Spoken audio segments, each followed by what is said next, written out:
So data can show you some very interesting trends outside of real estate, and those trends can help you accelerate your real estate returns. A very common statement is that, industrialization is returning to the United States, manufacturing is returning to the United States. You hear that on television all the time. When I look at the data, it's actually very clear to me industrialization is and manufacturing are not returning to the United States. They're returning to Mexico. So when we buy something in China, right, there's this concept that China is extremely cheap and labor is really cheap. It's not. So Chinese incomes have been growing at astonishing levels. And a Mexican worker now is between 30 and 50% cheaper than a Chinese worker.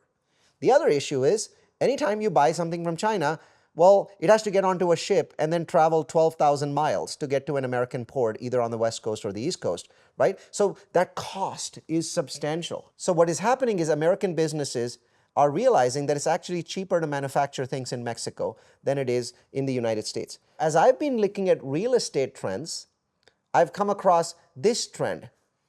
Manufacturing is not returning to the United States, it is returning to Mexico. Now, how is that useful for people like me? How does that help me make more money? Firstly, it's a trend. It's a nice thing to know. But here's the trend that is really useful. Okay, manufacturing is returning to Mexico. How does that help me as a real estate guy?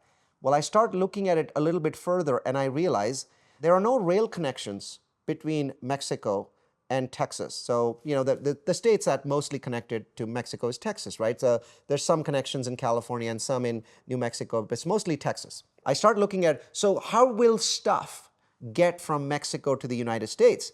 So we're going to bring back this huge amount of manufacturing. So the equivalent of 100,000 ships worth of stuff has to get from Mexico to the US.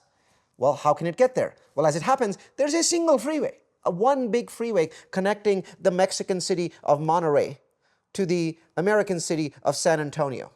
One freeway. I think it's called Freeway 34, but I might be wrong on that.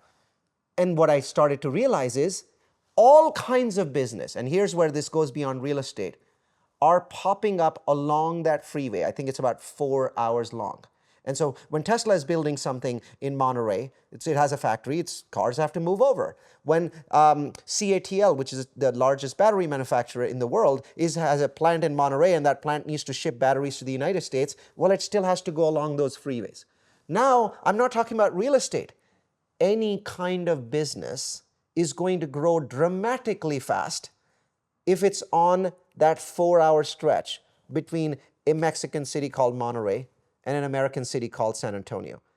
So over time, I have published dozens of trends which really are not real estate trends, but my real estate data is saying something interesting about something that's happening in a part of the US, and I'm looking at it and going, oh, there's this big trend going on that people don't know about.